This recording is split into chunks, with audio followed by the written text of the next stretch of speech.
Today is the last day of the Burger Press sale, so we are making burgers. Hang on, I forgot to get a cookie sheet to put this. If you're in the market for a cookie sheet, don't buy this one.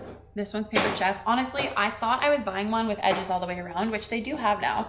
I wish I had bought the half sheet pan instead. So just thought I would throw that out there. It always bothers me not having edges all the way around for anything that I'm doing. So, because sometimes you just need, like I use my stone bar pan a lot, but sometimes you just want a cookie sheet, either if you're putting stuff in the fridge or freezer like I'm doing right now, or I don't know, if it's something, when do I use a cookie sheet, not a bar pan? I don't know, I guess something like this. You just want it to hold something and you're gonna put it in the fridge. Sometimes it's handy to have a couple cookie sheets, but I think they need edges all the way around. Anyway, so we're making burgers. I have my beef all mixed up here. All I put in it today was a little bit of mustard, some breadcrumbs that I had in my pantry made from, you know, stale homemade bread. I don't always do that with my stale bread, but sometimes I do. And what else? A little bit of soy sauce. Apparently my husband always tells me if I put too much salt in, it will dry them out. So I'm always careful. I just did a little bit of soy sauce, and then I did, and homemade mayonnaise, and I did a little bit of Italian seasoning today. So we will see what kind of feedback I get on these burgers.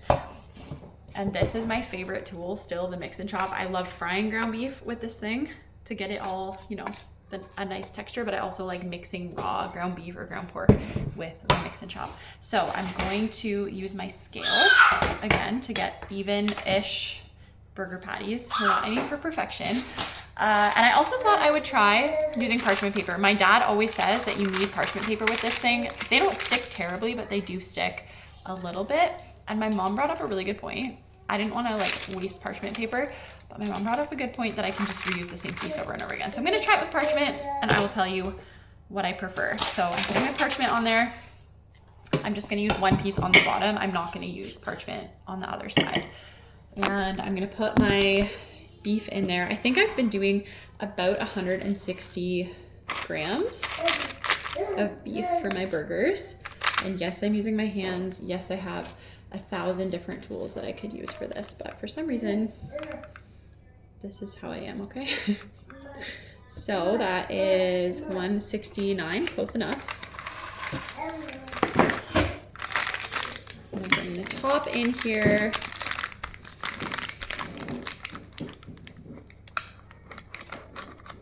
I never know how hard to push, but that was probably a little too hard because it started to come apart and squeeze out the sides, but that's okay.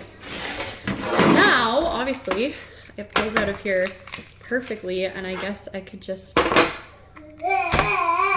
that. Actually, yeah, that is nice. I felt like I had to handle it a little bit less. So maybe I'm a fan of the parchment paper. Let's do a couple more.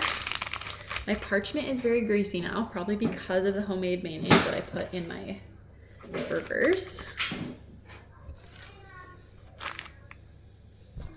Tonight I'm gonna serve these on some sourdough focaccia because I want homemade bread without shaping buns. So I think that'll be a nice option. Okay, that is 166. Spread it out a little bit. Ready. I'm not going to push as hard as last time. I think that was too hard. Just a little bit. Squeezing out the side a little bit. Look at that. It just came right out. Maybe it would be nice with parchment on both sides, but I don't think that's necessary. So now, didn't mean to do that.